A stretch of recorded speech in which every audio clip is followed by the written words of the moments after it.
شهر رمضان الذي أنزل فيه القرآن هدى للناس وبينات من الهدى والفرقان اعوذ باللہ من الشیطان اللعین الرجیم بسم اللہ الرحمن الرحیم الحمد للہ وکفا وسلام علی عبادہ الذین اصطفیٰ محمد وعطرتہ الطاہرہ واللعنۃ الدائمۃ علی اہلہا اما بعد۔ ماہ رمضان المبارک کے 7ویں دن کی دعا اور اس کی مختصر تشریح امام معصوم علیہ السلام نے اس دن کی دعا یوں تعلیم فرمائی: بسم اللہ الرحمن الرحیم اللہم اعنی فیہ علی صیامہ و قیامہ وجنبنی فیہ من ہفواتہ و آثامہ وارزقنی فیہ ذکرک بدوامہ بتوفیقک یا ہادی المضلین۔ کہ اے پروردگار میری مدد فرما اس دن میں اپنے روزے کے لیے اور قیام کے لیے، یعنی میرا مددگار ہو جائے اس دن میں تاکہ میں تیرا روزہ اختیار کر سکوں اور تیری بارگاہ میں قیام کر سکوں، یعنی کہ نماز کو انجام دے سکوں، مناجات کے لیے قیام کر سکوں، نماز کے لیے قیام کر سکوں۔ وَجَنِّبْنِي فِيهِ، اور مجھے بچا لے اس دن میں من ہفواتہ و آثامہ، لغزشوں اور گناہوں سے بچا لے، مجھے غلطیوں سے اور معصیتوں سے پروردگار عالم مجھے بچا لے۔ وارزقنی فیہ ذکرک بدوامہ، اور مجھے رزق عطا فرما اپنے دائمی ذکر کا، یعنی مجھے یہ توفیق عطا فرما، یہ میرا نصیب قرار دے پروردگار کہ میں دائماً تیرا ذکر کر سکوں، بے توفیق کا، اپنی توفیق کے ذریعے سے، اپنی خاص توفیق کے ذریعے سے، یا ہادی المضلین، اے بھٹکے ہوئے اور گمراہ ہو جانے والے لوگوں کی ہدایت کرنے والے، ڈسٹریکٹ ہو جانے والے لوگوں کی ہدایت کرنے والے۔ اس دن کی اس دعا جو 4 جملوں پر مشتمل ہے، اس دعا کی تلاوت کا ثواب روایت میں یوں بیان ہوتا ہے کہ من دعا بھی، جو اس دعا کی تلاوت کرتا ہے، اعطی فی الجنت ما یعطی الشہداء، تو اسے جنت میں وہ حصہ عطا کیا جائے گا کہ جو حصہ، جو نصیب شہداء کو عطا کیا جاتا ہے، سعداء کو یعنی سعادت مندوں، خوش نصیبوں کو عطا کیا جاتا ہے، والاولیاء، اور اولیاء کو عطا کیا جاتا ہے۔ شہداء، سعداء و اولیاء کو جو بھی جنت میں عطا کیا جائے گا، اس دعا کی تلاوت کرنے والے کو جنت میں وہی کچھ عطا کیا جائے گا۔ شہداء، سعداء، اولیاء اپنی محنتوں سے وہاں پہنچیں، اور ایک روزہ دار 7ویں دن کی ماہ رمضان کی اس دعا کو تلاوت کر کے وہ چیزیں حاصل کر پائے گا کہ جو امام معصوم علیہ السلام وعدہ فرما رہے ہیں۔ اب آ جائیے اپنے روزے کی، اپنے روزہ رکھنے کی مدد فرما، میں میری مدد فرما، اور قیام میں بھی میری مدد فرما کہ میں قیام کر سکوں، قیام اللیل، نماز شب پڑھ سکوں، تیرے واجبات کو ادا کر سکوں۔ گویا تو میری مدد فرما، میری کوئی طاقت نہیں ہے۔ اے پروردگار اللہم اعنی فیہ علی صیامہ و قیامہ، روزے کی بھی تو مدد فرما، قیام کرنے کی بھی تو ہی توفیق اور مدد عطا کر۔ یعنی کہ اگر میں روزہ رکھ پاؤں تو یہ تیری مدد سے ہوگا، اگر میں قیام کر پایا تو یہ تیری مدد سے ہوگا، اس میں میرا کوئی کمال نہیں ہوگا۔ اور یہاں پر لا حول ولا قوت الا باللہ العلی العظیم کا جملہ، اس کی تشریح اور اس کی ایک مثال نظر آتی ہے کہ اللہم اعنی فیہ علی صیامہ و قیامہ، اپنے روزے اور اپنے قیام کی مجھے مدد، اس میں میری مدد فرما پروردگار عالم، علی صیامہ و قیامہ، اپنے روزے پر اور اپنے قیام پر میری مدد فرما۔ اب صرف اور صرف ایسا نہیں کہ لا حول ولا قوت الا باللہ العلی العظیم سے پروردگار عالم کی مدد سمجھ میں آ رہی ہے، بلکہ ایک جملہ اور ہے کہ جس سے رب ذوالجلال کی مدد سمجھ میں آتی ہے، اور وہ جملہ کیا ہے؟ بہت ہی مشہور معروف ترین جملہ ہے بسم اللہ الرحمن الرحیم۔ اب اس میں جو با ہے، یہ با استعانت کی با ہے، با ابتدا یا با استعانت کی با ہے کہ پروردگار بے اسم اللہ الرحمن الرحیم، باللہ الرحمن الرحیم نہیں کہا گیا ہے، باللہ الرحمن الرحیم نہیں کہا گیا ہے، بلکہ بسم اللہ الرحمن الرحیم. یعنی اگر میں مدد طلب کر رہا ہوں تو اللہ کی مدد تو پھر بعد میں آئے گی، اس وقت میں مدد طلب کرتا ہوں اللہ کے نام سے، بسم اللہ. اب اس میں کیا راز ہے امام معصوم بہتر جانتے ہیں، لیکن اتنا کہ جب اللہ کے اسم مبارک کی یہ طاقت ہے کہ کائنات کی مدد کر دے، تو ذرا سوچئے خود ذات پروردگار تو بہت بڑی بات ہے. بسم اللہ الرحمن الرحیم. ایک اور جملہ جس میں استعانت پروردگار کا کی ایک جھلک نظر آتی ہے. ایک جملہ اور ہے کہ جس میں پروردگار عالم کی مدد کی جھلک نظر آتی ہے، اور وہ سورہ فاتحہ کا ایک جملہ، ایاک نعبد و ایاک نستعین، کہ ہم تیری ہی عبادت کرتے ہیں اور تجھی سے مدد چاہتے ہیں. یعنی کہ مدد اس سے طلب کی جائے جس کی عبادت کی جاتی ہو، مدد پروردگار عالم سے طلب کی جائے. ایاک نعبد و ایاک نستعین، تیری ہی عبادت کرتا ہوں اور تجھی سے مدد طلب کرتا ہوں.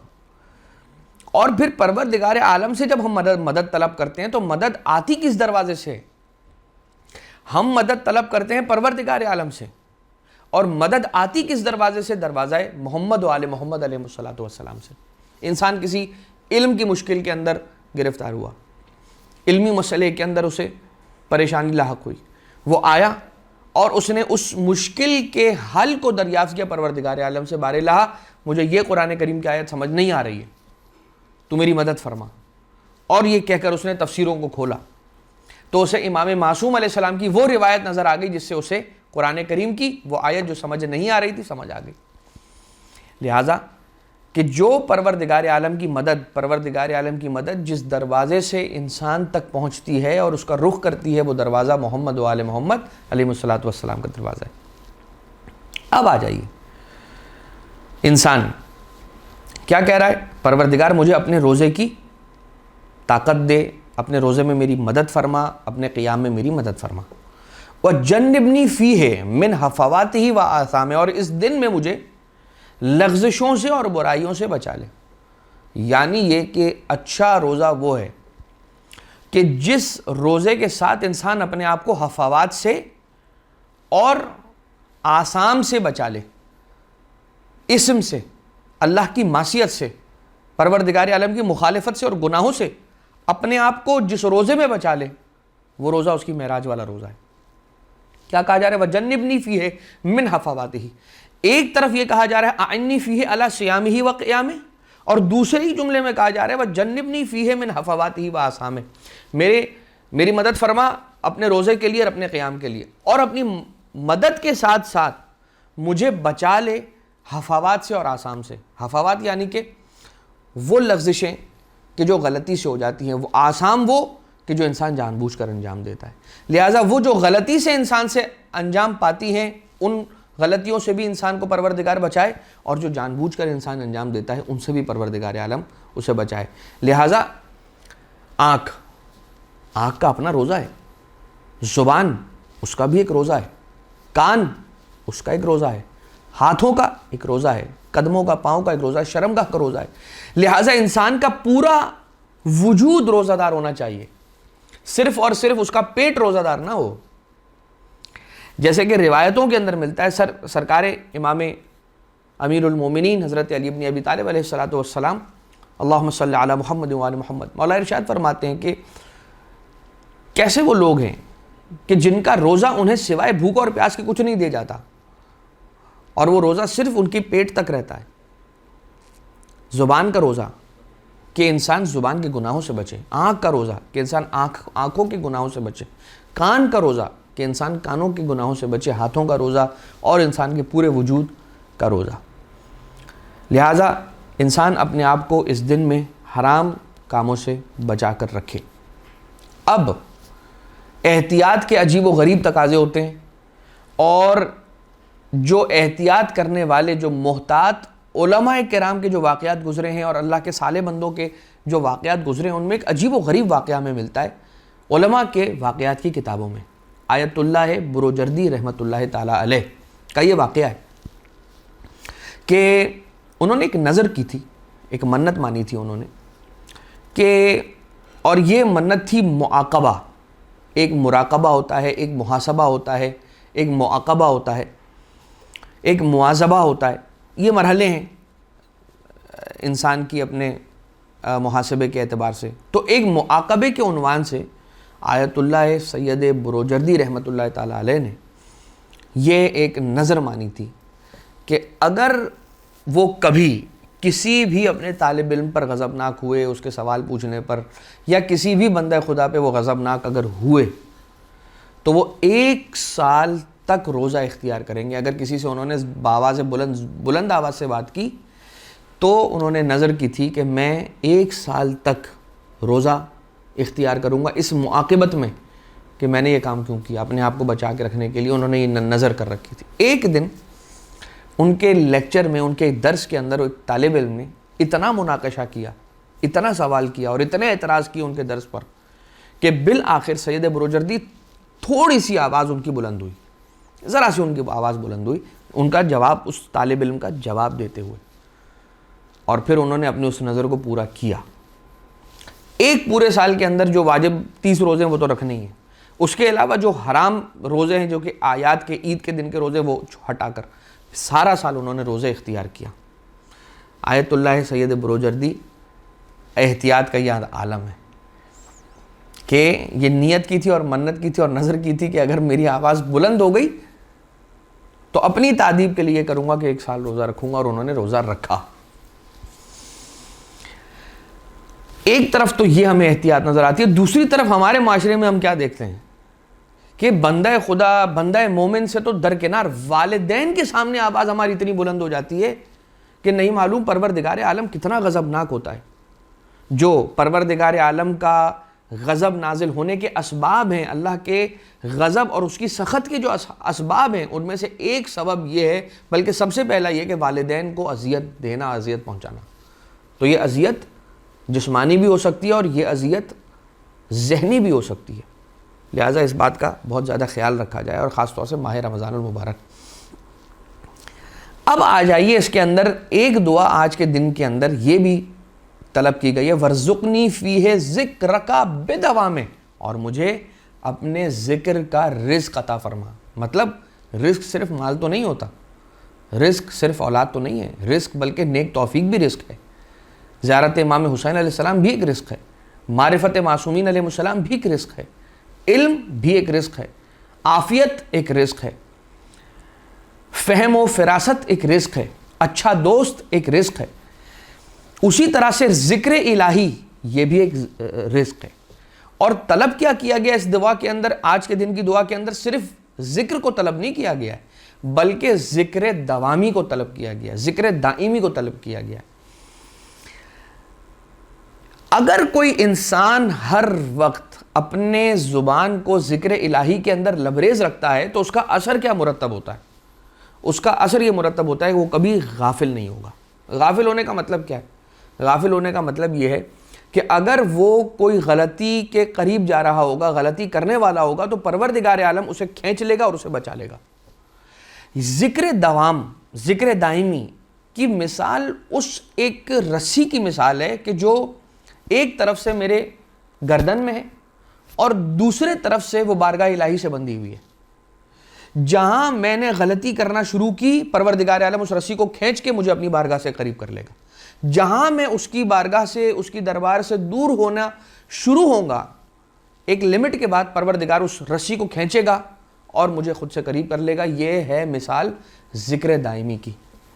اب پروردگار عالم کا ذکر دائمی انسان کو غفلت سے بچاتا ہے. لہذا ہمیں اپنی زبان کو ہر وقت ذکر الہی سے معطر رکھنا چاہیے.